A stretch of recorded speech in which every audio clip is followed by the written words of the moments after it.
S'ils sont debout. Merci. La Cour donne la parole aux avocats de la défense pour leur plaidoirie.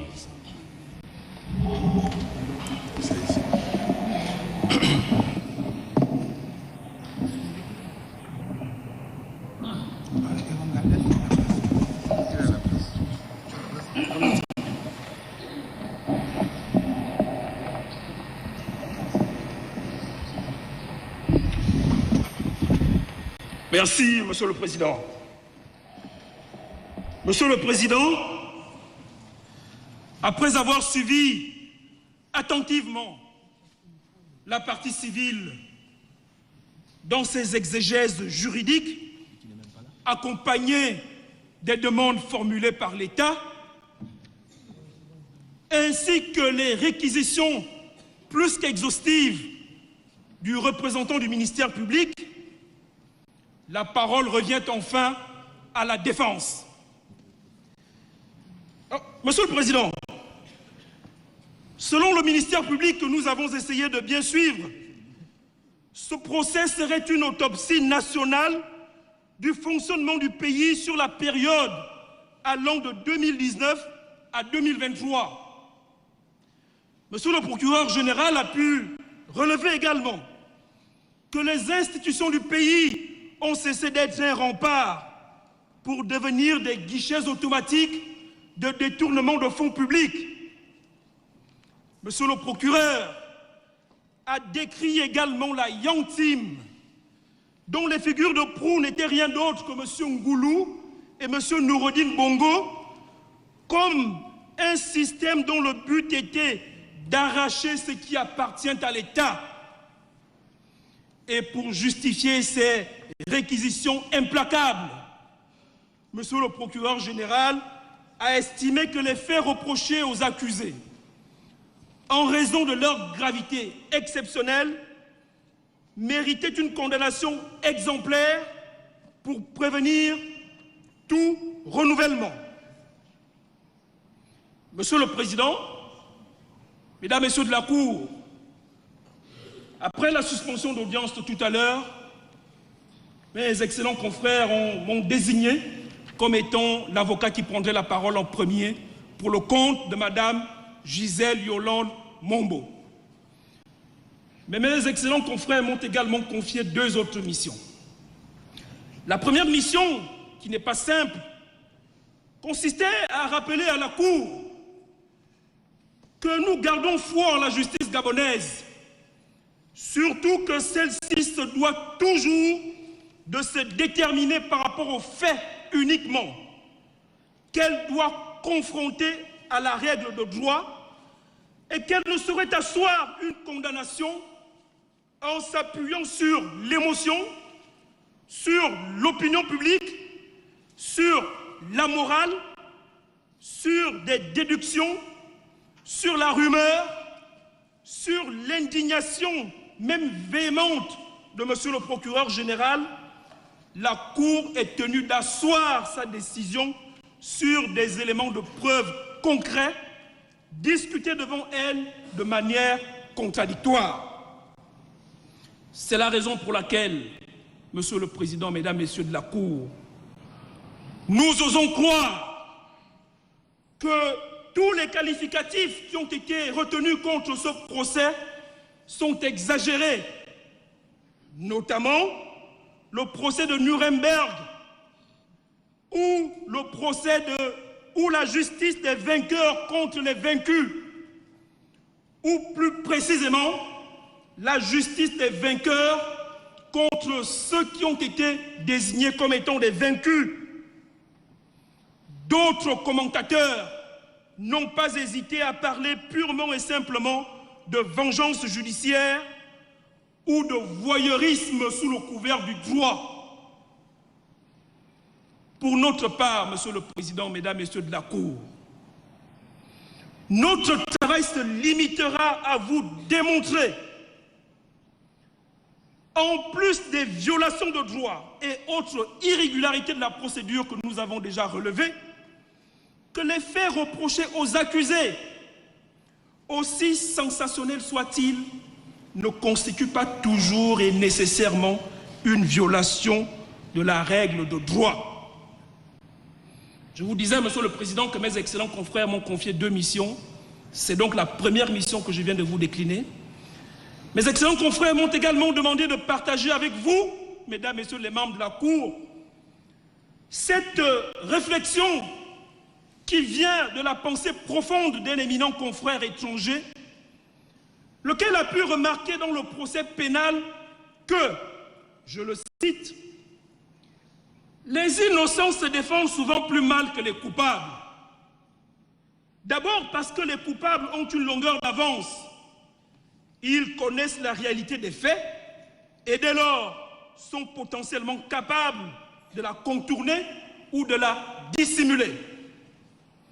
L'innocent, au contraire, qui se sent injustement renvoyé devant une juridiction de jugement sans que le moindre mot, la moindre omission, la moindre contradiction peut être interprétée à son détriment. Et le confrère étranger de conclure que la peur de l'innocent est souvent beaucoup plus grande que celle du coupable. Monsieur le Président, Mesdames, Messieurs de la Cour, peut-être que ceux qui nous regardent ne le réalisent pas forcément, mais lorsque la machine judiciaire est emballée, il peut être parfois très difficile, même à des personnes totalement innocentes, d'expliquer que leurs agissements n'avaient rien de réprimandable. Surtout que dans ce procès, et Monsieur le procureur général l'a reconnu lui-même, des hommes et des femmes qui auraient pu disculper la plupart de ces accusés n'ont jamais été inquiétés. Telles étaient, Monsieur le Président, les observations liminaires que mes excellents confrères m'ont demandé de vous formuler. Monsieur le Président, je me tiens devant vous aujourd'hui pour défendre fermement l'innocence de Madame Gisèle Yolande Mongbo. Mais avant de revenir sur l'accusation pour laquelle elle comparaît, je voudrais prendre quelques lignes pour vous expliquer, à vous la Cour, mais également à Monsieur le procureur général, qui est si friand de la stricte application de la loi, le calvaire, la somme des injustices, toutes les violations de droits subies par ma cliente depuis le début de cette affaire. Madame Mongbo et moi avions appris à nous connaître depuis un peu plus de 25 mois aujourd'hui, mais uniquement dans les couloirs du palais de justice ou dans les couloirs des cabinets d'instruction. Pourquoi ? Parce que malheureusement, depuis son placement en garde à vue par décision du 2 septembre 2023 et pendant tout le temps de son incarcération, suivant mandat de dépôt décerné à son encontre le 19 septembre 2023, ni les 3 avocats de Madame Mongbo que nous sommes, ni aucun membre de sa famille n'a jamais été autorisé à lui rendre visite en détention ou à pouvoir communiquer avec elle par quelque moyen que ce soit. En dépit de son âge, Madame Mongbo est née en 1966, elle est de loin la plus âgée des accusés.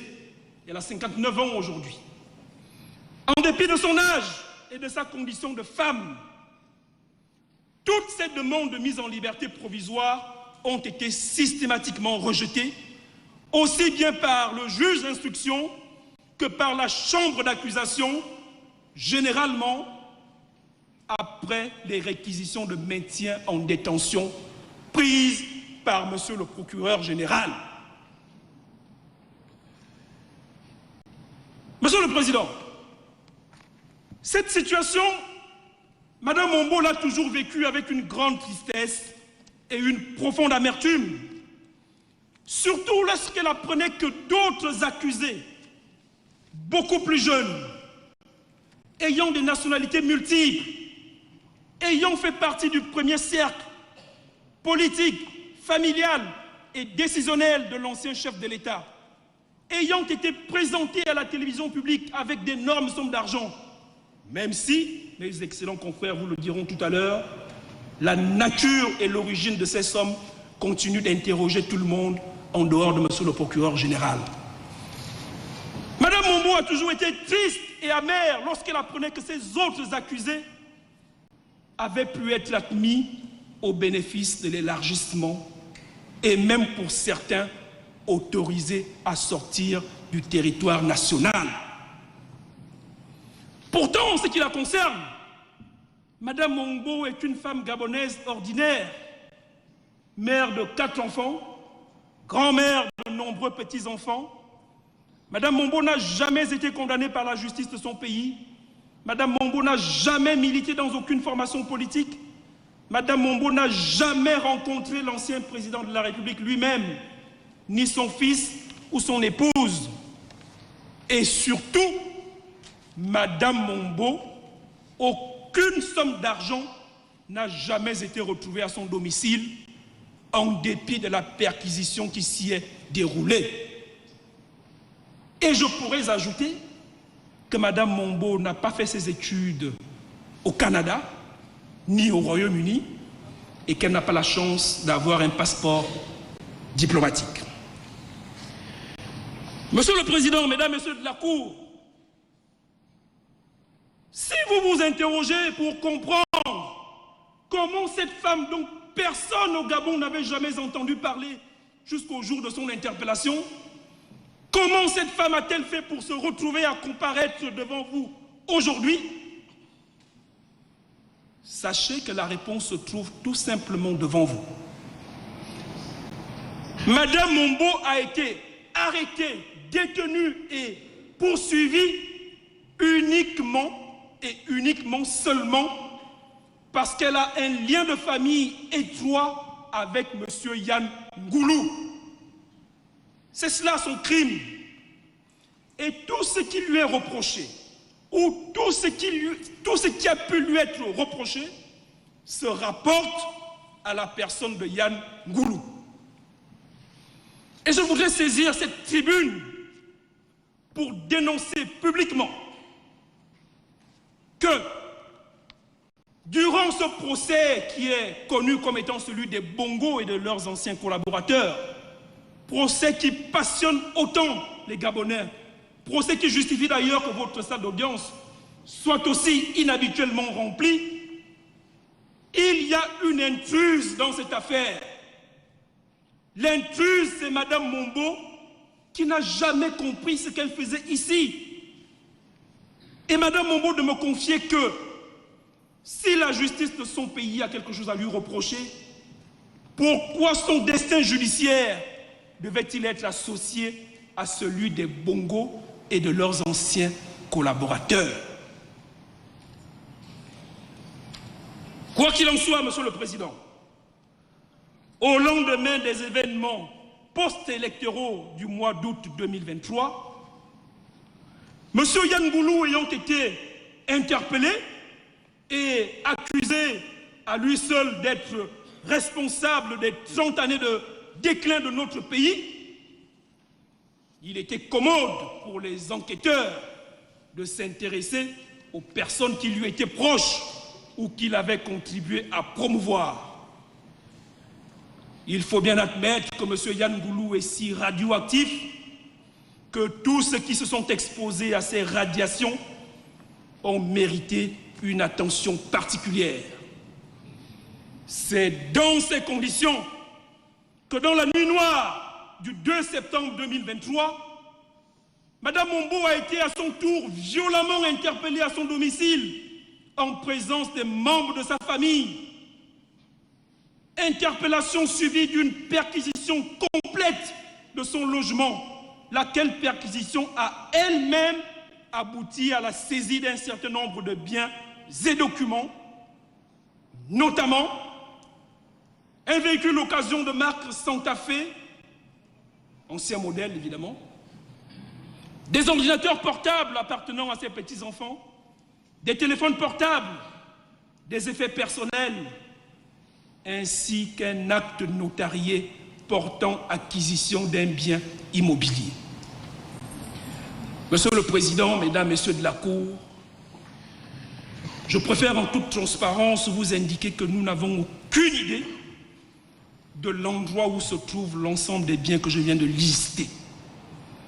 Et ce n'est pas faute des avocats d'avoir mené des recherches auprès de l'unité d'intervention, mais jusqu'à présent, aucun bien n'a été retrouvé encore une fois. Pour la parfaite information de la Cour, je voudrais vous indiquer que, selon le procès verbal de synthèse d'enquête préliminaire transmis par la Direction générale de la contre-ingérence et de la sécurité maritime au parquet de la République le 19 septembre 2023, l'interpellation de Mme Mombo avait pour fondement des soupçons de détournement de fonds publics en complicité avec M. Yann Goulou.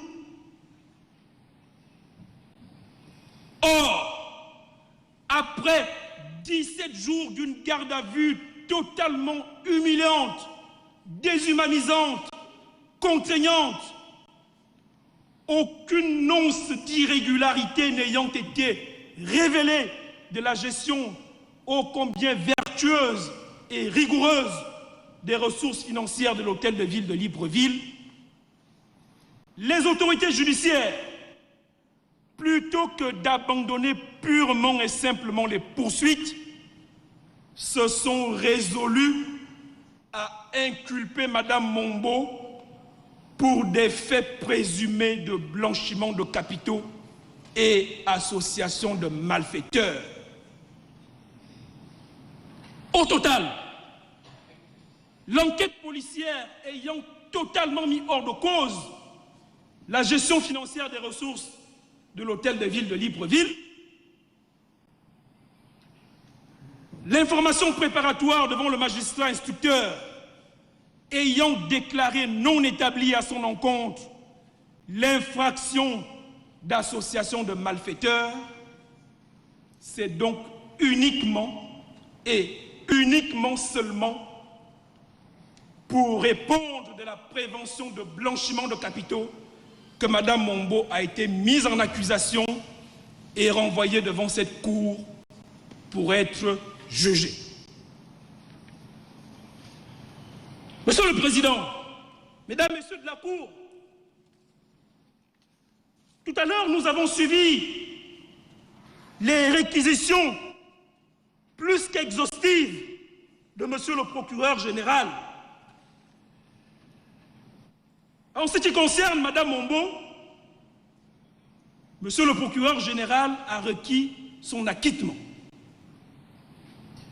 En réalité, cette demande est totalement en harmonie avec le dossier. C'est une demande qui tombe sous le sens.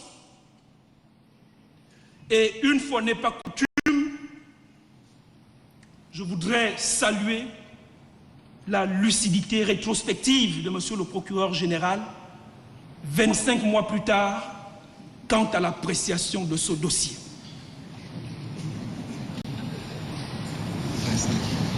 Pour la bonne règle, cependant,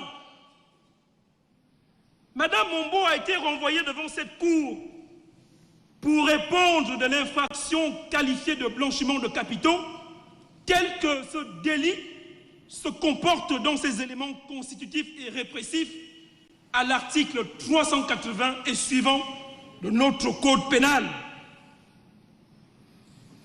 Pour le magistrat instructeur, le fait ou le seul fait pour Mme Mombo d'avoir accepté d'être bénéficiaire d'une parcelle sans avoir démontré que les fonds ayant permis de l'acquérir avaient une origine licite était constitutif d'un blanchiment. Cependant, Monsieur le Président, Mesdames, Messieurs de la Cour, s'il est exact qu'en matière de blanchiment, le dernier alinéa de l'article 380 du Code pénal prévoit que c'est à la personne poursuivie de démontrer la licéité des biens par elle acquis ou la licéité des biens dont elle possède. Il n'en demeure pas moins qu'il a été jugé. Qu'il a été jugé en France. Monsieur le procureur général nous reprochait la dernière fois de citer des jurisprudences françaises et pourtant il ne s'est pas gêné tout à l'heure lui-même de le faire abondamment. Je vais donc lui renvoyer l'ascenseur. Monsieur le procureur général, il a été jugé que le renversement de la charge de la preuve prévue dans l'infraction de blanchiment ne vous dispense pas de démontrer les éléments constitutifs du délit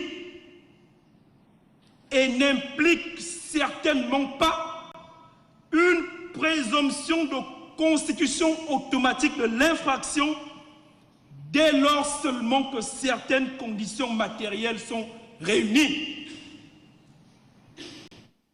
Ce qu'il faut comprendre par là, Monsieur le Président, Mesdames et Messieurs de la Cour, c'est que même en matière de blanchiment,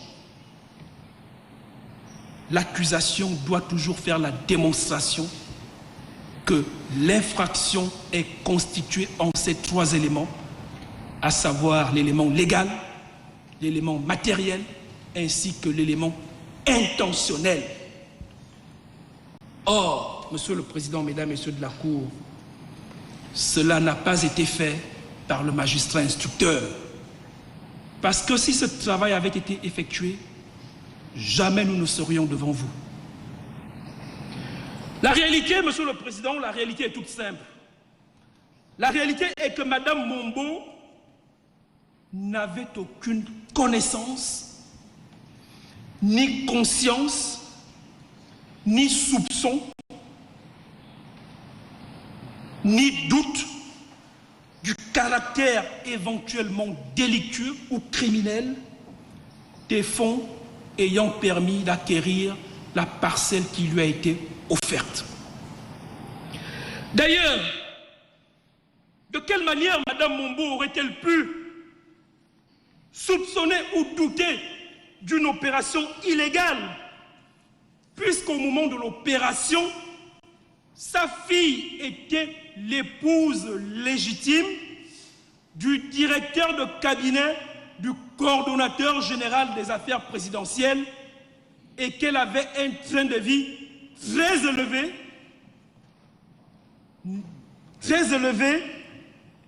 indépendamment de son régime matrimonial. La question lui a été posée abondamment par la Cour, puisque la Cour s'intéressait au fait que, quand bien même M. Ngoulou fut aisé, mais dès lors qu'ils étaient mariés sous le régime de la séparation, semble-t-il, les biens de M. Ngoulou étaient pour M. Ngoulou et les biens de Madame étaient pour Madame. À ce propos, Monsieur le Président, il y a lieu de noter que dans le fonctionnement quotidien des couples en régime séparatiste, il y a généralement une confusion des patrimoines des conjoints qui n'est pas interdite par la loi.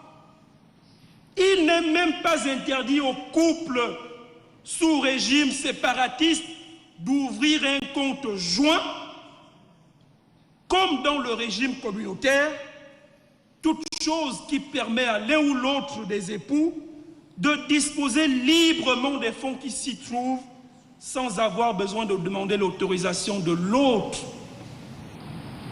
Et le Code civil lui-même, en son article 370, reconnaît cette réalité, puisque le dernier alinéa de cette disposition prévoit que, dans un régime de séparation, les biens dont l'un des époux n'est pas en mesure d'établir la propriété exclusive appartiennent au couple à moitié.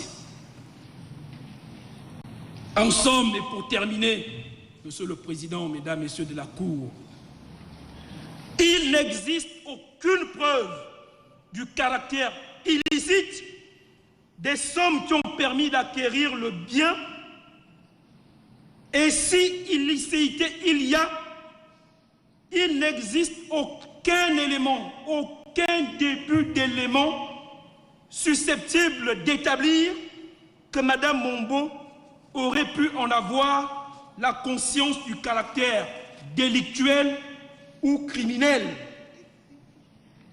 C'est pourquoi, fort de tout ce qui précède, je demande à la Cour de bien vouloir prononcer l'acquittement au bénéfice de Mme Mombo. Il s'agit plutôt de la relaxe, puisque nous sommes en matière délictuelle. Monsieur le Président, c'est une question. Nous avons discuté. Le blanchiment de capitaux est un délit. Nous sommes devant la Cour criminelle, Monsieur le Président. Je laisse le soin au docteur Akbarin de vous répondre sur cet aspect, parce que Monsieur Akbarin, Maître Akbarin, est docteur lui aussi. Et il pourra... Doctorisé. En tout cas, la Cour a plénitude de compétences. Pour terminer, Monsieur le Président, je vous demande de bien vouloir prononcer l'acquittement ou la relaxe au bénéfice de Mme Mombo. Vous lui devez cette décision, Mesdames, Messieurs de la Cour. Mme Mombo est privée de liberté depuis 26 mois. Cela fait 26 mois que Mme Mombo ne parle qu'avec des gardiens de prison, des magistrats ou ses avocats. Mme Mombo, ce n'est que depuis l'ouverture de cette session qu'elle a pu échanger quelques mots avec les membres de sa famille. Vous lui devez cette décision. Surtout que, Monsieur le Président, l'article 134 du Code de procédure pénale limite en matière délictuelle la durée maximale de la détention préventive à 18 mois. Cela signifie que cela fait aujourd'hui 7 mois que Mme Mombo est privée de liberté en toute illégalité. Monsieur le Président, en prononçant l'acquittement de Mme Mombo, vous allez également ordonner la mainlevée du mandat de dépôt qui a été décerné à son encontre depuis le 19 septembre 2023. Vous allez également donner mainlevée de l'ordonnance aux fins de gel des avoirs qui a été prise le 27 septembre 2023. Et lorsque vous vous serez déterminé, ainsi que je viens de vous le demander, le peuple gabonais qui vous suit saura que vous avez rendu une parfaite décision. Je vous remercie. C'est la Cour qui vous remercie, Maître.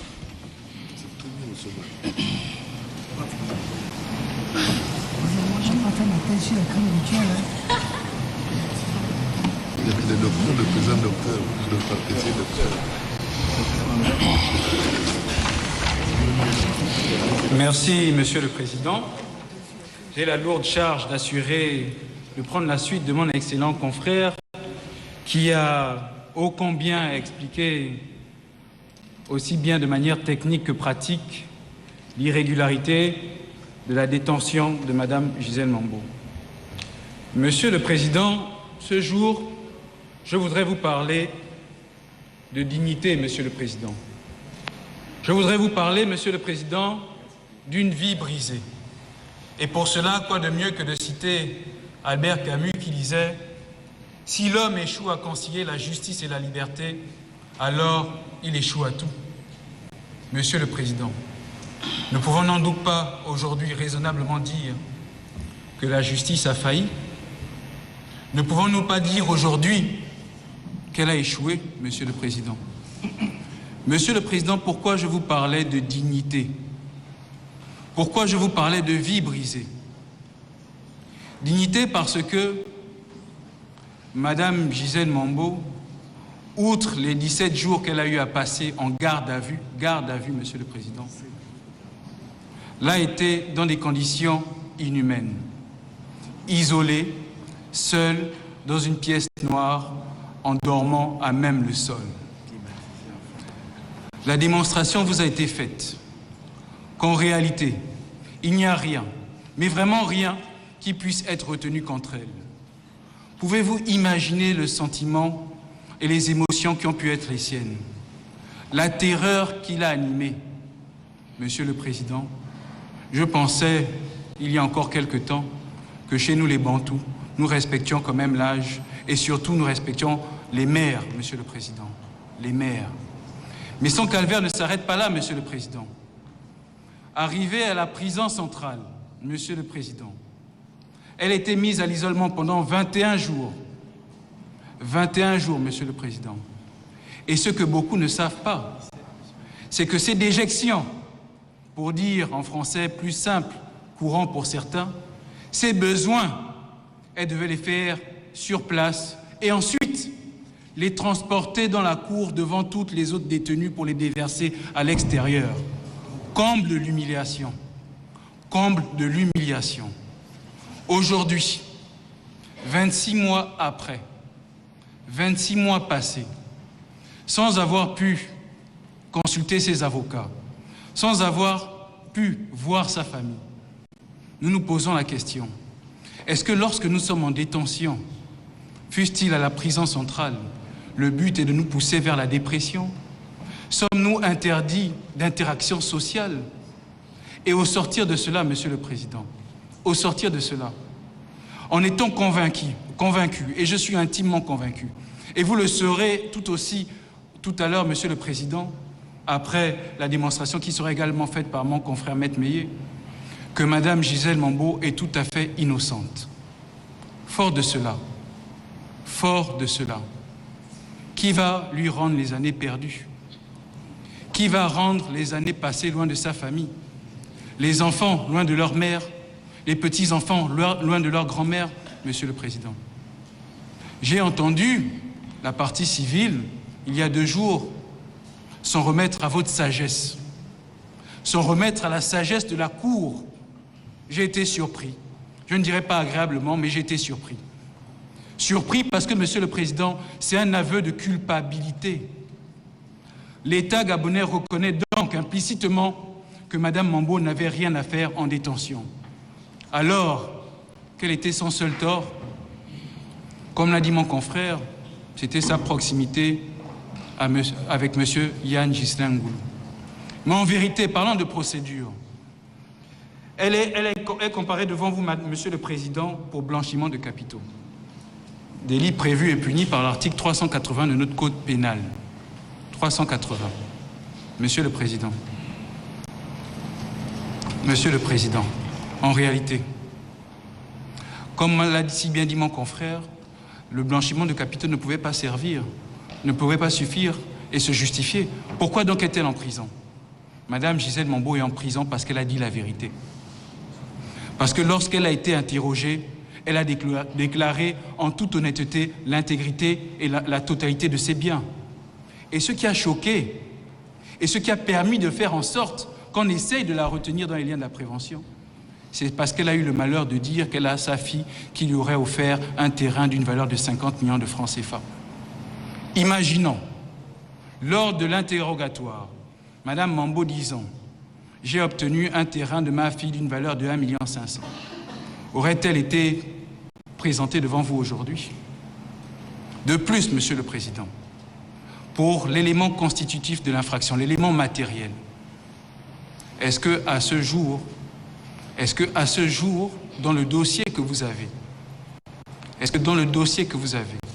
vous avez la preuve de l'existence matérielle de ce bien? Non, Monsieur le Président. Qu'est-ce qui vous reste? Je ne saurais, si je dois débattre sur l'acquittement ou la relaxe, tout ce que je vous demanderai, Monsieur le Président, c'est qu'au moment où vous rendrez votre décision, vous renverrez Madame Gisèle Yolande ce jour même auprès des siens, et quand vous l'aurez fait, vous aurez rendu justice. Je vous remercie. C'est la Cour qui vous remercie,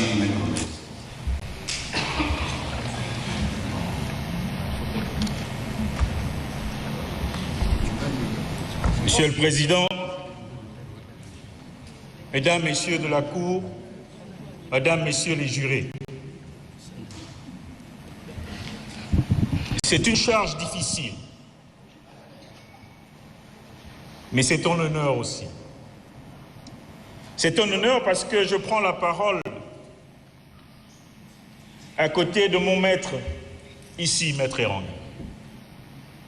qui m'a appris les rudiments, la technique et la posture devant une juridiction. Et Monsieur le Président, j'ai quand même mal à ma justice. Dame Gisèle Mombo-Yolande, depuis le 19 septembre 2023, est astreinte à ne communiquer avec personne. Dame Mombo Gisèle Yolande a été traitée comme un délinquant. Dame Mombo Gisèle Yolande, malgré les haines de demandes de mise en liberté sollicitées, le ministère public, l'État gabonais ont rejeté cette demande. Et je suis bien surpris, Monsieur le Président, qu'aujourd'hui, 17 novembre 2025, qu'on se souvient de ce que cette dame n'a rien à faire là pour être jugée. Quel est son malheur, Monsieur le Président? Son malheur, c'est que notre code pénal, s'agissant de Madame Mombo, a inventé un nouveau délit. Ce délit, c'est le délit de la parentalité. N'aurait-elle pas été le parent ou la parente de la conjointe de M. Ngoulou Yann Ghislain, elle n'aurait pas été là. Ça voudrait dire, Monsieur le Président, Mesdames, Messieurs de la Cour, chers jurés, nous sommes sûrement et potentiellement des prochaines victimes du délit de coparentalité ou de parentalité. Ça, je vous le dis. Elle a été renvoyée devant votre juridiction par l'arrêt du 30 juin 2025 pour blanchiment de capitaux. Blanchiment de capitaux. Délit prévu et puni par les dispositions des articles 380 de notre Code pénal. Et je voudrais, avec votre permission,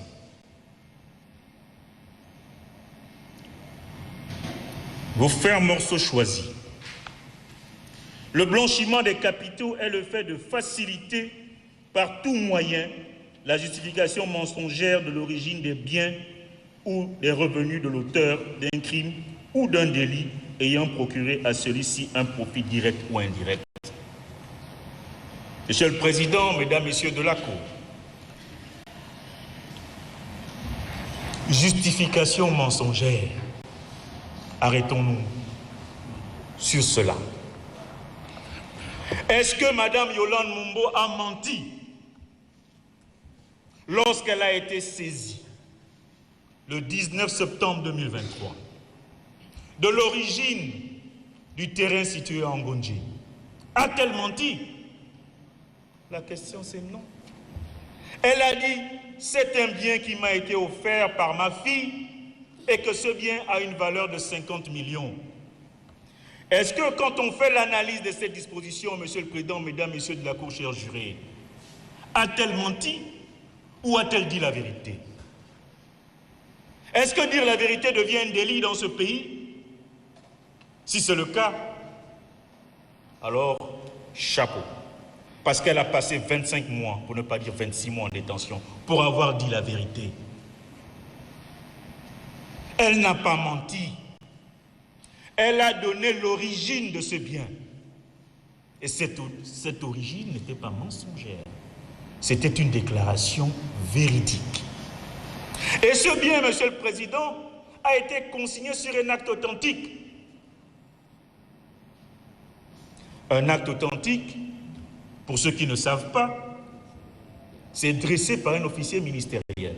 Je pourrais citer deux. Un greffier et un notaire que tout le monde connaît. Et cela a été fait dans le cabinet d'un notaire, dont elle a cité le nom ici.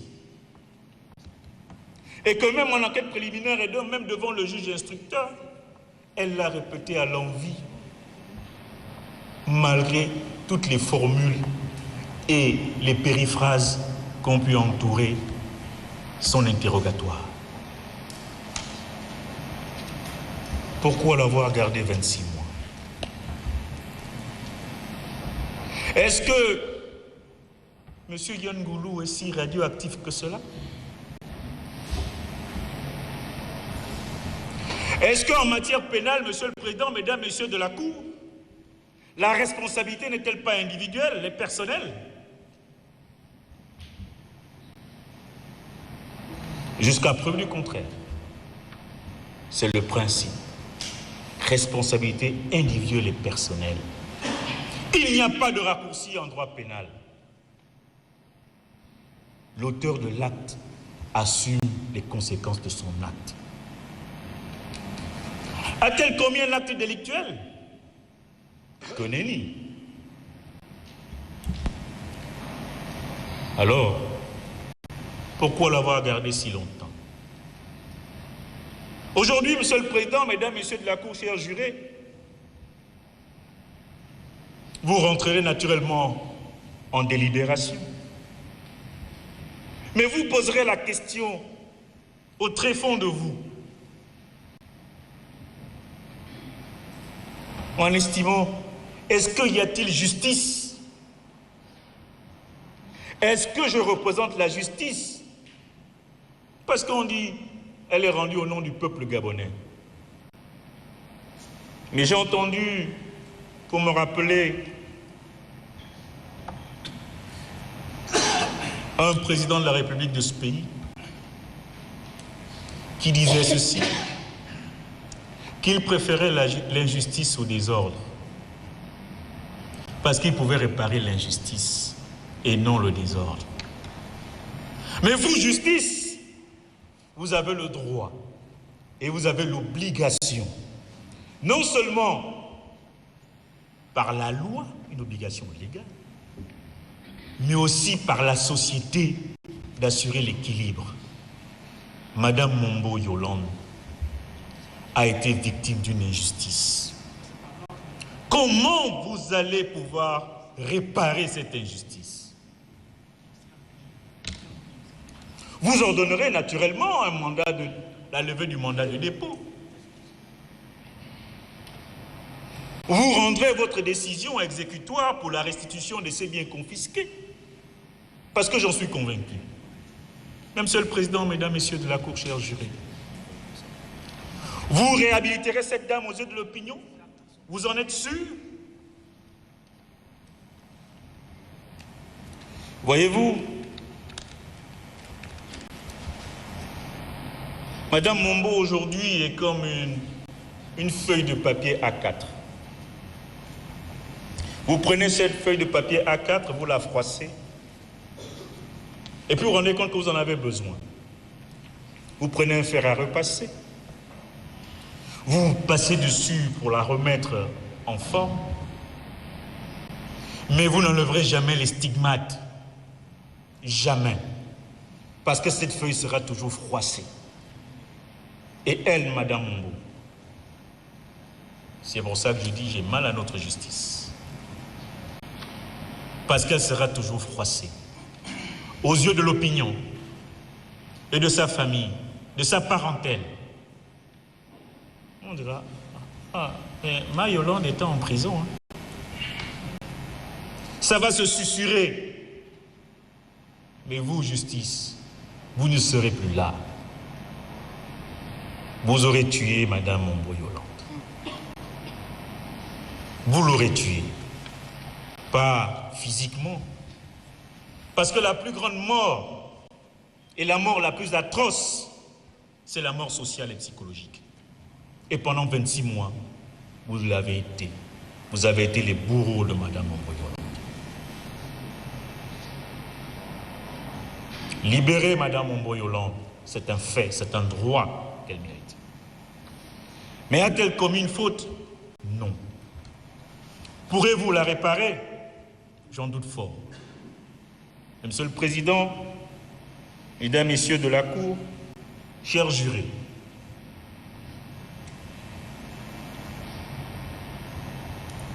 Madame Mombo Yolande n'a rien demandé à personne. Si elle a passé 26 mois, et comme je le disais lors des débats concernant Madame Mombo Yolande, dans quelques semaines, je dis bien dans quelques semaines, la fête de la Nativité, certains parmi nous, d'autres auront des cadeaux. Peu importe la valeur du cadeau. Est-ce que parce que vous aurez reçu un cadeau, comme mon confrère Maître Tchangou l'a si bien rappelé excellentissimement tout à l'heure, si le cadeau que Mme Mombo Gisèle Yolande avait reçu était d'une valeur de 500 francs, de 3000 francs, d'1 million, est-ce que ce cadeau, je pense même que certains se seraient mis à rigoler en lui disant « Mais ma Yolande, ton fils perché là où il est, c'est ce que ta fille t'offre comme cadeau d'une valeur de 300 000. Mais c'est un cadeau. Et est-ce que le fait de recevoir un cadeau est un délit? Si c'est le cas, Monsieur le Président, je me constitue prisonnier. Mais je ne pense pas. Est-ce que Madame Mombo Yolande avait la possibilité morale de demander à sa fille, comme nous d'ailleurs, ou certains parmi nous, lorsque nous étions plus jeunes, lorsqu'un parent vous offre un cadeau, de lui demander quelle est la provenance des fonds ayant permis à l'achat de ce cadeau. C'est ce qu'on appelle en droit une impossibilité morale. Et cette impossibilité morale, Monsieur le Président, Mesdames, Messieurs de la Cour, chers jurés, les magistrats professionnels le savent. L'impossibilité morale est un élément qui permet de justifier un certain nombre de faits entre époux et épouse, entre père et mère. Parce qu'on ne peut pas demander à son père ou à sa mère de lui donner un écrit pour justifier la remise ou la réception d'une somme. Parce que si nous le faisons, même si aujourd'hui nous avons ce qu'on appelle la civilisation judéo-chrétienne, qu'il demande l'écrit, mais cela est tempéré par cette impossibilité morale à solliciter un écrit à son épouse si cette dernière vous a sollicité pour lui donner des numéraires. Parce que si c'était le cas, Monsieur le Président, beaucoup d'entre nous, et beaucoup qui sont dans la salle et même à l'extérieur, seront poursuivis pour blanchiment. Je dis bien beaucoup. C'est pourquoi, Monsieur le Président, l'infraction de blanchiment de capitaux n'est point constituée. Point constitué, du tout. D'abord, parce que l'origine des fonds, Monsieur le Président, n'a point une origine illicite. Le ministère public, l'État gabonais par ses avocats, n'ont jamais rapporté la preuve de ce que les 50 millions ayant servi à l'achat du dit bien immeuble avaient une origine douteuse, illicite ou illégale, ou même amorale. Aucun. Parce que si c'était le cas, Maître Mouyaga Inès aurait dû être entendu sur procès verbal. Si l'origine des fonds avait une origine licite. Et si ça avait été le cas, que l'origine était une origine illicite, alors elle se serait rendue coupable de lessiveuse, c'est-à-dire de complicité à blanchiment. Mais elle ne l'a pas fait. Et vous ne l'avez pas fait, encore moins le ministère public, mettre des poursuites. Et donc, Monsieur le Président, vous voyez bien qu'au bout de la chaîne, sur l'incrimination des dispositions article 380, il n'y a rien qui tienne debout pour mettre d'un Mombo Yolande en détention préventive pendant 26 mois. Monsieur le Président, Mesdames, Messieurs de la Cour, voyez-vous, nous essaierons, pendant le temps qui nous reste, à relever Madame Mombo Yolande. Relever pourquoi, Monsieur le Président? Relever parce que nous allons lui apporter, nous, ses conseils. Le minimum de chaleur humaine, en la rassurant qu'aux yeux de l'opinion et encore aux yeux de la justice gabonaise, elle a été mise en détention à tort.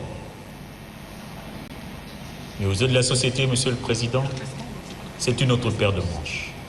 C'est pourquoi vous la quitterez. Vous la relaxerez, Monsieur le Président, mais la plénitude de compétences qui est la vôtre vous permet de lever le mandat des dépôts. Peu importe la notion d'acquittement ou de relax, vous leverez le mandat des dépôts. Et ce mandat de dépôt, Monsieur le Président, devrait être rendu aujourd'hui. Et que lorsque cette audience sera terminée, qu'elle n'ait point besoin de repartir à la maison d'arrêt, mais que ses parents qui l'attendent au pas des pas perdus puissent enfin l'étreindre dans leurs bras. Je vous remercie pour votre parfaite attention. C'est la Cour qui vous remercie, Maître Meillet. Je pense, au lieu de laisser des Gabonais dans cette indécision, la relaxe en matière délictuelle, l'acquittement en matière criminelle. Et la Cour criminelle spécialisée connaît aussi bien des crimes que des délits. Merci. Poursuivez.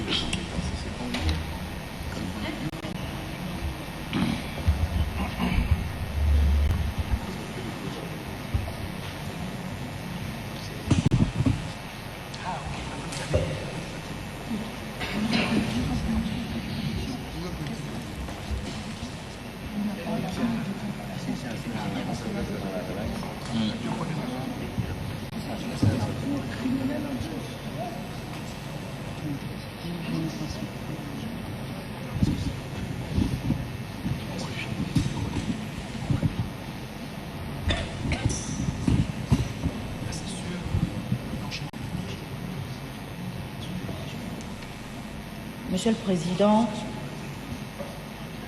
Mesdames et Messieurs de la Cour, nous voici à la croisée du droit et de la conscience. Il est des affaires où les faits parlent d'eux-mêmes et d'autres plus rares où le silence des preuves crie plus fort que les accusations. Il est des procédures où la gravité des accusations contraste fortement avec la fragilité des preuves. La justice gabonaise, dans sa grandeur et dans sa rigueur, repose sur un principe fondamental consacré par l'article 9 de la Déclaration universelle des droits de l'homme et repris par notre Constitution. Nul ne peut être arbitrairement arrêté, détenu et accusé sans preuve. Nous voici, oui, à la croisée du droit et de la conscience. Ainsi que mes confrères l'ont rappelé tout à l'heure, C'est à la suite des événements survenus le 30 août 2023, marquant un tournant majeur dans notre pays, que de nombreuses personnes ayant appartenu de près ou de loin à l'entourage de l'ancien chef de l'État ont été interpellées, parfois sans distinction aucune, entre responsabilité politique et gestion administrative. C'est donc dans ce contexte d'effervescence post-électorale que M. Zeko Dieko Steve, que j'ai l'honneur, bien entendu, de défendre cet après-midi, a été interpellé, inculpé et placé en résidence surveillée depuis le 19 septembre 2023. Inculpé dans la foulée pour répandre de multiples infractions, il s'est retrouvé entraîné dans cette saga judiciaire où depuis le départ, l'émotion et la suspicion ont prévalu sur la rigueur du droit. Pourtant, Monsieur le Président, Mesdames et Messieurs de la Cour, au fil de la procédure, au fil de l'instruction et même ici, devant votre barre, aucune preuve, aucun instrument substantiel n'a établi sa participation, directe ou indirecte, aux faits incriminés. Vous l'avez d'ailleurs constaté, plusieurs charges que je qualifierais d'émotionnelles et de passionnelles ont été abandonnées en cours de chemin. Nous sommes ici à l'heure où vous, et vous seuls, membres de la Cour, allez décider du sort de M. Zeko Dieko et même des autres. Nous sommes à cet instant aussi de grande solennité où nous, infatigables défenseurs, avons enfin, comme mon confrère l'indiquait tout à l'heure, la possibilité de démontrer que les infractions retenues à son encontre sont inapplicables, faute d'éléments matériels, faute d'intention, faute d'éléments moraux. Car ce dossier, Monsieur le Président, aussi volumineux soit-il, on a entendu dire presque 12 kilos, ce dossier est vide de toute culpabilité à l'encontre de mon client. Le ministère public l'a rappelé ici à l'envi. La justice n'est pas vengeance, je dirais mieux. La justice est lumière de la vérité. C'est cette lumière, Monsieur le Président, que nous allons rallumer aujourd'hui avec le seul flambeau que nous avons, la loi, la raison et les faits.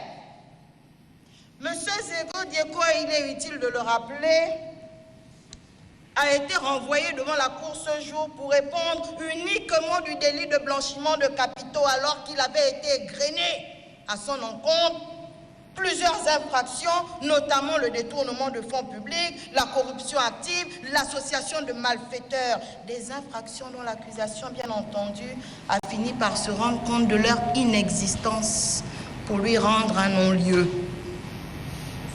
Votre cour, dans sa sagesse, et qui a assuré prendre ses responsabilités à la fin, emboîtera naturellement ses motivations. Et au regard de la vacuité des charges, de l'absence de tout élément constitutif de l'infraction de blanchiment de capitaux, prononcera la relaxe, l'acquittement de M. Zeko Dieko, qui, depuis le début de cette affaire, Monsieur le Président, Mesdames de la Cour, n'a pas sa place dans cette arène. Au moment de son interpellation, mon client était secrétaire général du Parti démocratique gabonais, PDG, une association politique. Il a été rappelé ici ce qu'est au sens de la loi le blanchiment de capitaux. Cette infraction suppose l'existence de biens ou de fonds d'origine illégale ou illicite. Deuxièmement, un acte de dissimulation ou de justification mensongère de l'origine de ces biens ou de ces fonds. Troisièmement, la connaissance par l'auteur de l'origine illicite de ces biens.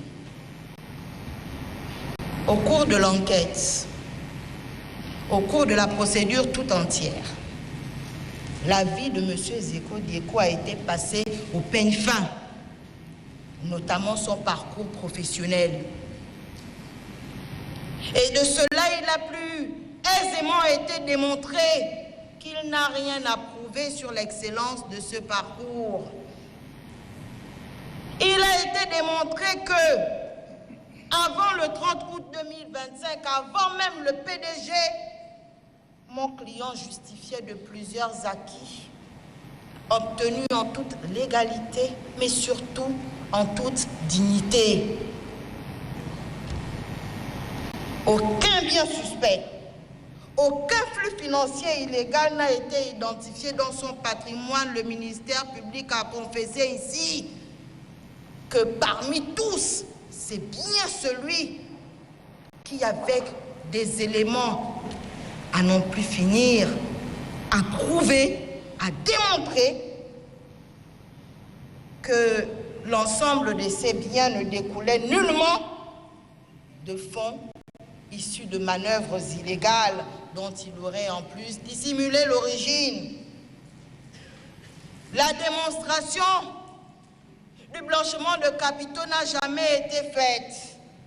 Les comptes bancaires et les biens de M. Zeko Dieko ont été examinés sans qu'aucune seule anomalie ne soit relevée. Et lorsqu'il ne restait plus rien, lorsqu'il ne lui restait plus rien, s'égarant même de l'infraction pour laquelle elle le poursuivait, l'accusation lui a reproché à la barre d'avoir reçu des émoluments en sa qualité de secrétaire général sans vérifier l'origine du patrimoine du parti. Alors que tout ce qu'il percevait, Monsieur le Président et Mesdames de la Cour, était prévu par les textes du dit parti. Et qu'on aurait dû avoir, à partir de cet instant, la sagesse de consulter. À aucun moment, le maître des poursuites, qui pourtant avait ses entrées, n'a jugé bon de solliciter du distingué camarade président du parti ses éclairages sur la provenance des sommes qu'il injectait des caisses du trésor du parti et qui étaient reversées à M. Zeko, secrétaire général. Rattrapé par ses forfaitures, l'accusation a fini par rejoindre la partie civile qui, faute d'éléments réels pour asseoir l'infraction, dans un aveu presque muet, s'en est remis à la sagesse de la Cour. Le ministère public a requis son acquittement. Oui, à partir de cet instant, faute de tout élément probant, parce qu'à la fin de la journée, Monsieur le Président, nous ici, nous sommes des juristes. Et nous ne devons pas nous laisser emporter par les émotions. L'infraction, je le disais tout à l'heure, ne saurait être retenue. Car notre droit pénal, suivant le principe de la présomption d'innocence, ne permet pas de condamner un homme sur la base d'hypothèses et encore moins sur la base de frustration. Monsieur le Président, Mesdames et Messieurs de la Cour, rendre justice ne se limite pas à appliquer mécaniquement des textes, encore que ce n'est peut-être pas forcément le cas ici. La justice se mesure à sa capacité à protéger les innocents et à sanctionner le mensonge et l'arbitraire.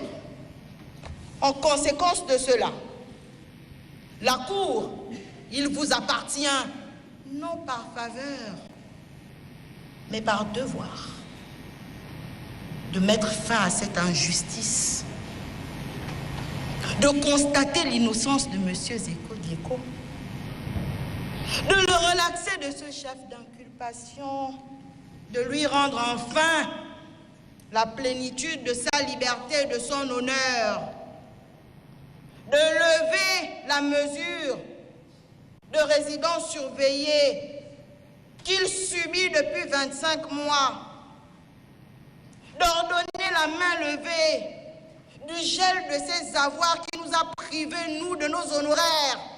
Quand vous aurez fait cela, oui, Monsieur le Président, messieurs les membres de la Cour, vous aurez rendu justice à Monsieur Zeko Dieko. Je vous remercie. Merci, Maître Ndongeman. Maître Meyi. Merci, Monsieur le Président.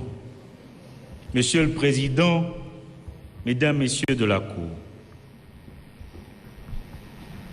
voilà encore une injustice. Voilà une personnalité, Monsieur le Président, que 26 mois d'une accusation ont jeté l'opprobre sur une personne de minorité visible. Vous l'avez rappelé dans l'arrêt de renvoi, qu'il fait honneur à son ethnie qui est minoritaire dans notre pays. Aujourd'hui, est-ce que vous allez réhabiliter l'honneur perdu de cette ethnie minoritaire dont 26 mois durant, ils ont été privés, l'un des leurs, d'une qualité, je dirais, ô combien parfaite. Qualité, Monsieur le Président, Mesdames, Messieurs de la Cour, qu'il a décliné, je dirais même avec maestria, son parcours modeste, je dirais même villageois, parce qu'il a commencé ses études primaires au village. Donc c'est quelqu'un qui a un but de moralité parfaite. Il a fait ses classes, et beaucoup dans cette salle pourraient en témoigner. Il a suivi le cursus normal, tant dans la vie sociale, familiale, que même dans la vie politique. Il a gravi tous les échelons pour arriver comme la personnalité numéro 1 du Parti démocratique gabonais, secrétaire général. Et le 30 août 2023, il aurait commis une seule faute. Une seule. Je pense que si aussi ce jour-là, j'aurais été à ses côtés, j'aurais sûrement été traduit devant cette juridiction. Parce que la faute qu'il a commise, c'était d'être à la résidence de Noureddine Bongo Valentin. Personnage toxique à ce que je constate. Ou radioactive. Il a été embarqué manu militari, gardé en détention. Et avec mon excellentissime confrère Maître Ndong, nous sommes allés le voir à la Direction générale des recherches, lui apporter des fruits, de l'eau, parce qu'il était déshumanisé.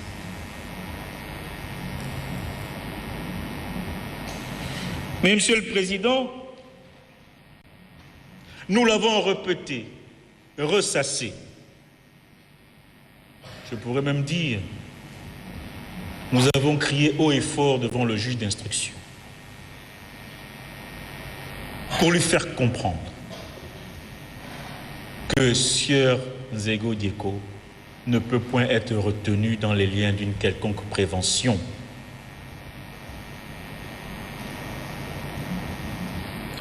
Tout à l'heure, j'ai entendu le ministère public demander la relaxe de Sœur Nzego Dieko. Mais ce que j'ai encore apprécié du ministère public, qu'il ait tué volontairement le mémoire en défense que j'avais produit relativement à Sœur Nzego Dieko devant le juge d'instruction. Où une démonstration scientifique et technique avait été démontrée au juge que l'incrimination de blanchiment de capitaux n'était point constituée et que le patrimoine de mon client était un patrimoine parfaitement obtenu dans les règles de l'art. Vos débats, ici à la barre, il a rappelé sans embâche le processus de l'acquisition de son patrimoine immobilier. Il a été privé de sa liberté de mouvement, sa liberté d'agir, de se déplacer depuis 26 mois. Pour une infraction qui n'existe point et qui n'a point été caractérisée. Et Monsieur le Président, Sœur Nzego Dieko est enseignante d'université, professeur. Et ceux qui nous suivent, ces étudiants, l'ont naturellement jeté l'opprobre. Parce que demain, après-demain, il ira donner cours. Il recevra des colibets. Parce que j'ai été aussi étudiant à l'université Omar Bongo. Et vous savez, les étudiants, lorsqu'ils ont une information, qu'elle soit avérée ou non, perturbent allègrement le cours de l'enseignant. Puissiez-vous réparer cela? Auriez-vous la force d'y réparer? Je ne pense pas.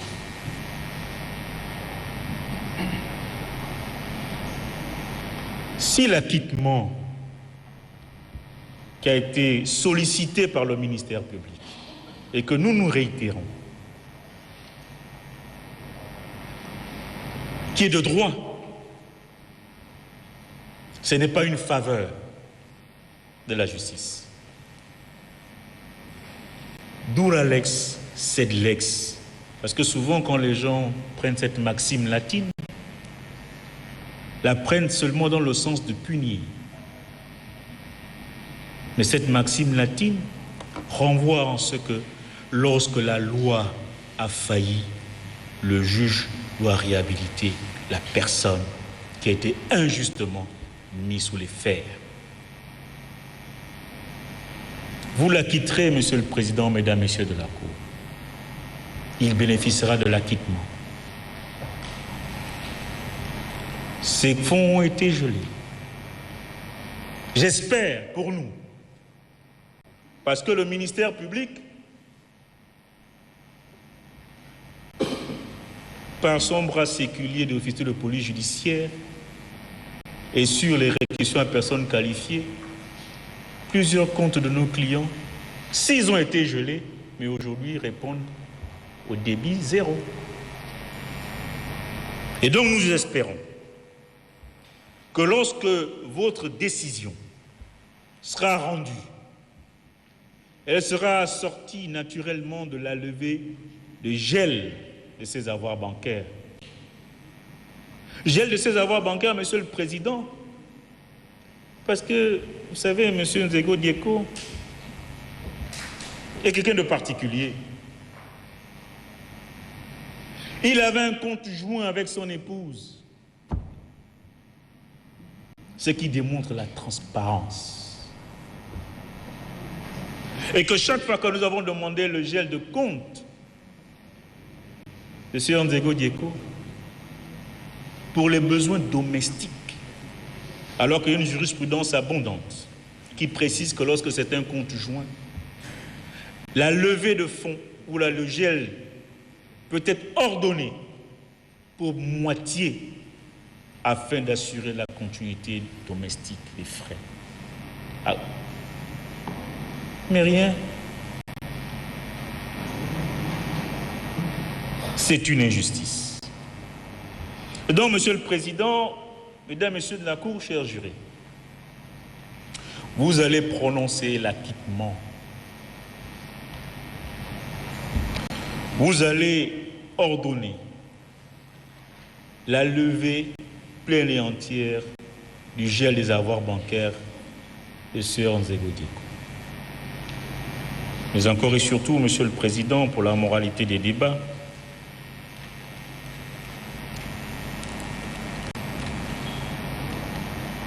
il a été privé pendant 25 mois, pour ne pas dire 26 mois aujourd'hui, de sa liberté d'aller et venir. Pour nous, c'était un moindre mal. Mais dans votre arrêt, Monsieur le Président, Mesdames, Messieurs de la Cour, il vous serait intéressant et judicieux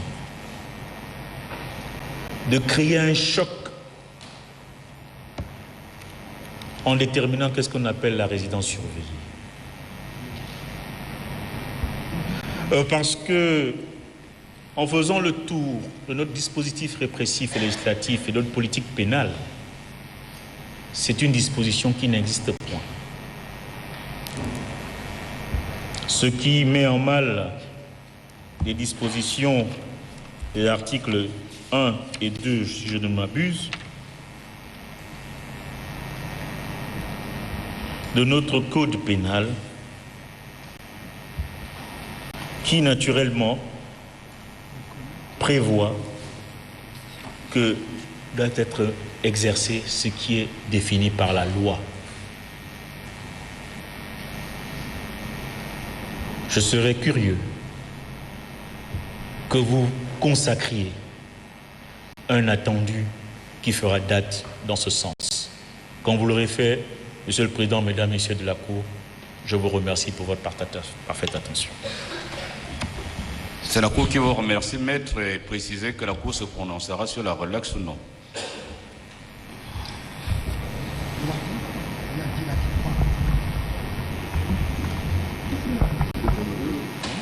Monsieur le Président, Mesdames, Messieurs de la Cour,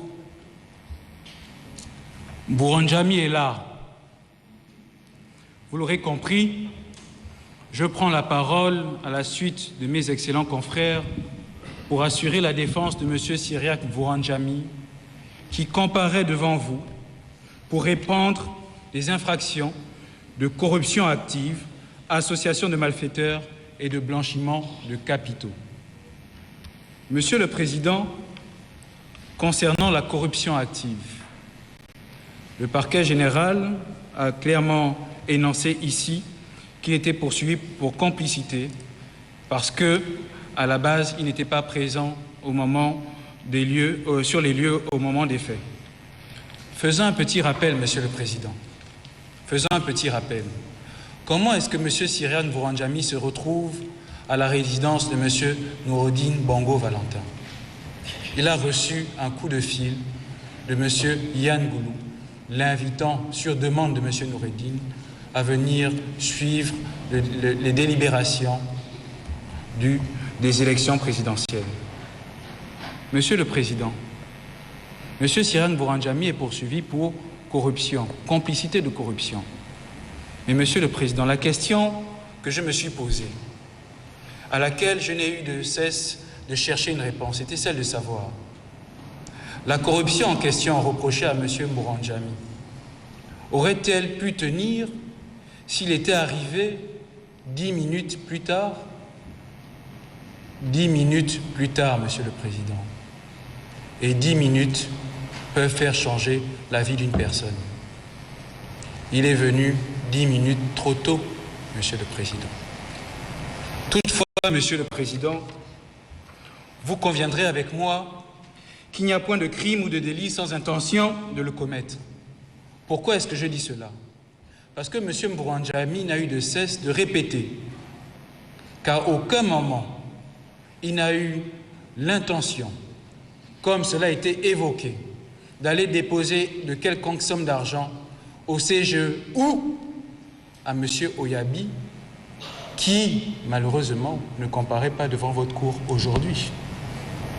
Mieux, Monsieur le Président, nous n'avons cessé de marteler qu'il ne peut pas y avoir de corrupteur sans corrompu. Dans le cas d'espèce, qui a été corrompu? Qui a été corrompu? Monsieur Oyabi, membre de la majorité, appelle Monsieur Yann Goulou pour un supposé incident au CGE afin d'apaiser les esprits. Qu'est-ce que apaiser les esprits? Donc nous devrions considérer que M. Noureddin Bango Valentin aurait donné instruction que M. Yann Koudjé décaisse la somme de 500 millions, les remette à M. Yann Goulou, qu'il les mette dans son véhicule et enfin d'aller les remettre à M. Oyabi, ou dans une ruelle sombre et noire de la cité de la démocratie, à l'abri de tous les regards. Quelle a été la destination de ces 500 millions, Monsieur le Président? Nous ne le savons pas. Comment pouvons-nous donc valablement parler de corruption, tel que prévu et puni par l'article 133 de notre Code pénal? Qui finalement aurait été corrompu? Monsieur Mbouranjami aurait été complice de corruption à l'égard de qui? Monsieur Oyabi. Mais Monsieur Oyabi aurait bien fait d'être présent pour nous dire quelle aurait été la destination des sommes d'argent, mais nous ne le voyons pas. Nous aurions pensé et cru, nous avons eu grande joie dans le cœur lorsque Monsieur le procureur général a cité les personnes qui seraient entendues. Bien que la procédure serait déjà close, cette-ci, nous n'avons pas entendu le nom de Monsieur Oyabi. Finalement, étant entendu qu'il n'y a pas de corrompu, étant entendu que nous ne savons pas quelle est la destination des sommes d'argent, quelle a été la destination des sommes d'argent, Monsieur le Président, par rapport à cette infraction de corruption, de complicité de corruption, vous allez tout bonnement et simplement déclarer Monsieur Cyriaque Mbouranjami non coupable, Monsieur le Président. Monsieur le Président, il a été également poursuivi pour association de malfaiteurs. Sauf que, au moment où la décision a été prise de réunir les sommes d'argent, M. Mbouranjami Cyriaque n'était pas présent. Il arrive au moment où tout a été décidé, Monsieur le Président. M. Noureddin a donné ses instructions, il a déjà décidé. L'association de malfaiteurs ne peut pas tenir à l'encontre de M. Cyriaque Mbouranjami. Vous allez donc le déclarer non coupable, Monsieur le Président. Monsieur le Président, concernant le blanchiment de capitaux reproché à M. Cyriaque Mbouranjami, il a commencé à travailler en 1997. La maison de Franceville que l'État gabonais, à travers ses avocats, a voulu saisir, a été construite en 1999. Monsieur Cyriaque Mbouranjami a suffisamment justifié de ses revenus, aussi bien en tant que sénateur qu'en tant que membre du parti, Monsieur le Président. Aujourd'hui, si vous suiviez les demandes et plaidoiries de la partie civile, vous commettrez une injustice en envoyant à la rue une femme, des enfants, et en renvoyant M. Mbouranjami dehors comme tel un SDF. Il a travaillé. Il a suffisamment justifié de la licéité de ses biens à travers les sommes d'argent qu'il a perçues à titre de salaire, Monsieur le Président. Mieux, Monsieur le Président, de toutes les personnes qui comparaissent ce jour, comme je le faisais remarquer la dernière fois, il est le seul qui a eu besoin d'avoir recours à un crédit pour construire et investir, Monsieur le Président. Vous avez ces différents bulletins de salaire qui le justifient. Monsieur le Président, que vous reste-t-il? Rien. Vous allez le déclarer non coupable, Monsieur le Président, de de l'infraction de blanchiment de capitaux. Monsieur le Président, je voudrais parler, Monsieur le Président, de réhabilitation. Comme disait Maître Méhé, j'ai mal à ma justice. Souvenez-vous des photos qui ont circulé de Monsieur Cyriaque Vouranjami, ligoté tel un gibier, exposé à la face du monde, pour qu'au final, Monsieur le Président, nous nous rendions compte qu'après 2 ans d'instruction, le parquet général vient de dire non constitué, parce que c'est ce qui a été dit, l'infraction de blanchiment de capitaux et d'association de malfaiteurs. Non, Monsieur le Président, nous ne trouvons pas cela juste. Nous ne trouvons pas cela juste, d'autant plus qu'à de nombreuses reprises, nous avons fait de demandes de liberté provisoire qui ont été systématiquement rejetées. N'y a-t-il point un 2 poids 2 mesures, Monsieur le Président? Je ne saurais me prononcer là-dessus. Monsieur le Président, je demande tout bonnement et simplement l'acquittement pur et simple de Monsieur Cyriaque Vouranjami. Renvoyez-le auprès de sa femme, renvoyez-le auprès de ses enfants, car personne ici, ni vous, ni nous, ne pourra remplacer, rattraper les années perdues, les années d'humiliation, où chaque fois, même dans cette cour, que son nom a été prononcé, tout le monde commençait à se mettre à rire. Pourquoi? Ça suffit, Monsieur le Président. Réhabilitez-le, renvoyez-le chez lui. Et quand vous l'aurez fait, vous aurez contribué à rendre la justice au nom du peuple gabonais. Je vous remercie. C'est la Cour qui vous remercie, Maître Gomez.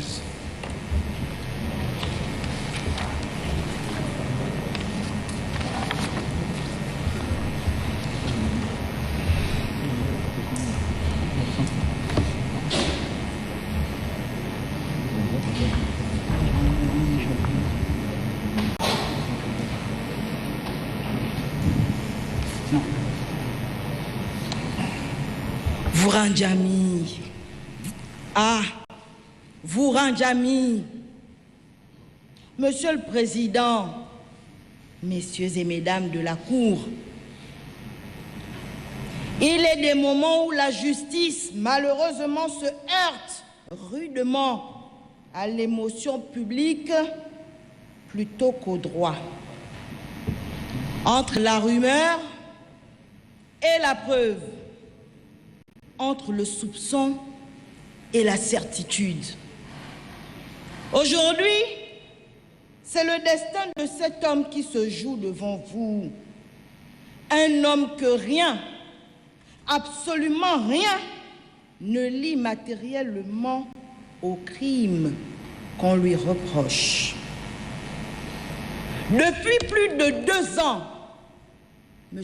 Vouranjami Cyriaque dort derrière les barreaux. Non pas parce qu'on a prouvé sa culpabilité, mais parce qu'on n'a pas su prouver son innocence dans un climat où parfois tout proche du pouvoir ancien était suspect. Mon client a été jeté à la vindicte populaire, non point parce qu'il a commis les délits et crimes pour lesquels il est présenté devant vous, mais en fait parce que Vouranjami Cyriaque était le garde du terrain, au mauvais endroit, au mauvais moment. Au terme des dispositions de l'article 133 de notre code pénal, la corruption active, mon confrère l'a rappelé, c'est une des infractions reprochées ou retenues à l'encontre de M. Vouranjami. La corruption active se définit comme la proposition d'une offre, d'une promesse ou d'un avantage à une personne dépositaire de l'autorité en vue d'obtenir une décision favorable. M. Vouranjami est accusé de complicité de corruption active, c'est-à-dire qu'il a apporté son aide à l'accomplissement de cette infraction. L'accusation a fondé celle-ci sur le fait que, le 29 août 2023, il se serait rendu au Centre gabonais des élections CGE, porteur de fonds destinés à corrompre les membres de cette institution.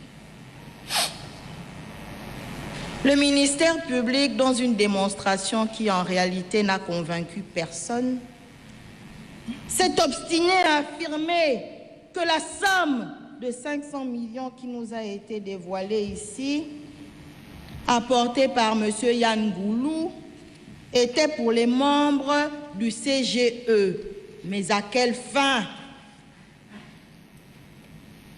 Mon client a reconnu très clairement s'être rendu au CGE ce jour-là dans le cadre d'une mission politique légitime pour une concertation stratégique avec les membres de la majorité. Mission qui relevait naturellement de son mandat de cadre politique du PDG. Tel qu'il l'a indiqué, cela n'a été contredit par personne. Ces fonds étaient destinés au vice-président de la majorité et non point au CGE tout entier. Il a encore précisé devant vous que les fonds remis par M. Koubdjeyan Angoulou étaient des fonds internes du parti, utilisés pour des opérations logistiques ordinaires. Maître Tchongo le disait tout à l'heure, comment est-il moralement possible d'aller corrompre les membres de son propre camp? Puisqu'en effet, au cours de l'instruction, même devant votre bar, il n'a pas été démontré que M. Vourandjami a personnellement remis un quelconque argent aux membres du CGE. Monsieur le Président, Mesdames de la Cour, il n'y a même pas eu une seule confrontation avec les membres du CGE concernés pour se rassurer de ce qu'effectivement une telle proposition leur avait été faite. Aucun témoin ne confirme l'existence d'une offre ou d'une promesse de corruption. Or, la corruption, elle ne peut se présumer. La corruption exige la preuve d'un acte positif de corruption, ce qui n'est pas le cas en l'espèce. Des procès-verbaux qui relèvent du dossier, il n'a nullement été indiqué que M. Vourandjami a rencontré un seul membre du CGE, ni qu'il aurait même participé à la distribution de quelques pécules que ce soit. Dans ce dossier, il n'existe donc aucune preuve de transmission d'argent à un agent public pour influencer un acte officiel. Pour ne pas que son bateau coule définitivement, le ministère public s'est contenté de dire que s'il s'est opposé, c'est qu'il savait et qu'il a joué un rôle d'intermédiaire. Qu'est-ce que cela signifie en droit exactement? La qualification de corruption active est juridiquement sans fondement. Par conséquent, la complicité à la commission d'une telle infraction ne saurait prospérer. Ensuite, il lui est reproché d'avoir blanchi des capitaux et je pense que la définition de cette infraction a longuement été reprise ici pour se convaincre de ce qu'effectivement les éléments constitutifs ne sont pas réunis. L'accusation lui a fait le reproche de posséder des biens ou des deniers dont il aurait dissimulé l'origine illicite. Pourtant, l'enquête préliminaire, l'information devant le juge d'instruction et l'instruction ici à la barre ont même en réalité constitué la preuve de ce que mon client n'est propriétaire d'aucun bien ou d'aucun fonds d'origine douteuse. Bien que, comme mon confrère tout à l'heure, je me suis quand même interrogée sur la gymnastique intellectuelle qu'aurait pu faire quelqu'un dont les droits les plus fondamentaux ont été muselés. Pendant 25 mois, M. Vouranjami a été privé de liberté, privé de voir ses avocats, privé de constituer une défense, privé de tout. Privé de prouver la licéité de ses biens. Jusque-là même, nous nous interrogeons sur l'identité des biens en question pour se rassurer qu'ils sont le fruit d'un commerce illégal. En dépit de cela, il vous a été démontré, et l'accusation à ce moment s'est effondrée d'elle-même, que mon client n'a jamais détenu de fonds dont l'origine serait douteuse. Ses comptes bancaires ont été révélés pour se rendre compte des montants dérisoires, ne pouvant même faire frémir un lapin. Il a même encore des crédits qu'il doit rembourser sur les emprunts qu'il a faits pour investir. Ses revenus proviennent exclusivement, on vous l'a dit, de son activité politique et de ses fonctions antérieures. Il travaille depuis 1997. Je crois que j'étais au primaire. Il n'a jamais acquis de patrimoine immobilier ni effectué d'opérations financières à l'étranger. À partir de cet instant, Monsieur le Président, Mesdames et Messieurs de la Cour, sans produit du crime, il ne peut exister de blanchiment. Et sans intention, il ne peut y avoir d'infraction.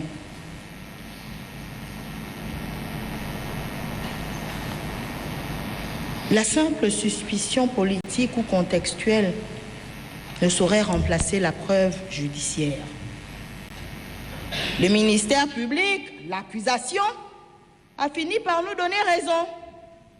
Aucun élément dans le dossier ne permet de caractériser l'infraction de blanchiment de capitaux. Tout ça pourquoi? Il a fallu 2 années pour que l'accusation s'en rende compte. Pendant que mon client dormait et dort toujours en isolement. Quelle injustice! Il lui est enfin reproché de s'être associé avec des malfaiteurs, ses co-accusés. Et là encore, je n'ai rien entendu, puisque l'accusation n'a pas réussi à vous démontrer l'intention ou le projet qui aurait suscité une entente entre les co-accusés de commettre des faits délictuels. Le ministère public a estimé que la commission des autres infractions qu'elle a imputées à tort à mon client justifie seule que soit retenu à l'encontre de M. Vouranjami le délit d'association de malfaiteurs. Pour lui notamment, il se serait accordé avec M. Noureddine Bongo Valentin et M. Yann Goulou pour aller remettre des fonds de corruption aux membres du CGE. Non, non.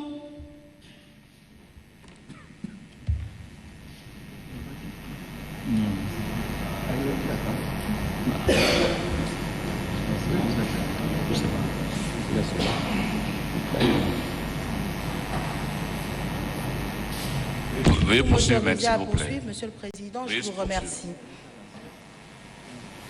Monsieur le Président, Mesdames de la Cour, on ne peut encourager une telle posture de l'accusation.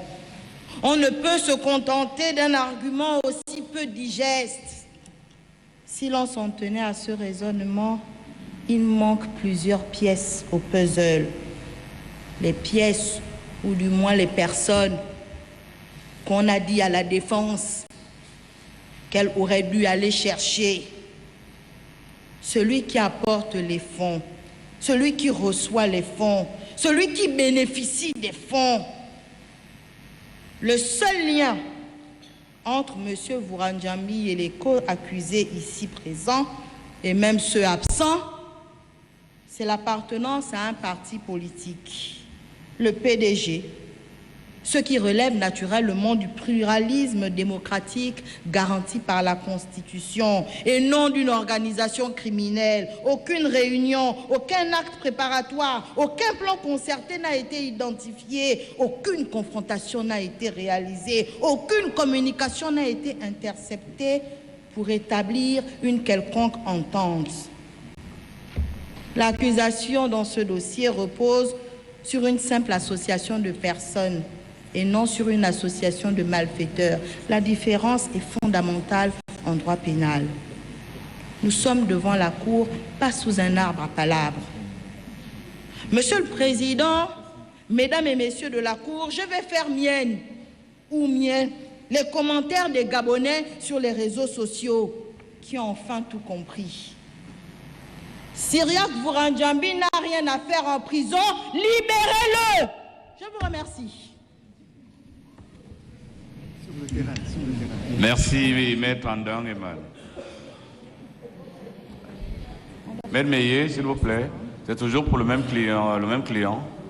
Oui, Monsieur le Président. Si vous pouvez laisser un petit moment la Cour souhaite suspendre pour 5 à 10 minutes. À votre aise, Monsieur le Président. S'il vous plaît. L'audience est suspendue.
Salut à tous et bienvenue dans Gab Culture. Cette semaine, nous parlons de Miss Tourisme 2025 Gabon qui est devenue Miss Tourisme Africa Ambassadeur. Que de distinction, on en parle dans notre émission. Je reçois la vice-présidente du comité d'organisation Miss Tourisme au niveau du Gabon. Alors, notre Miss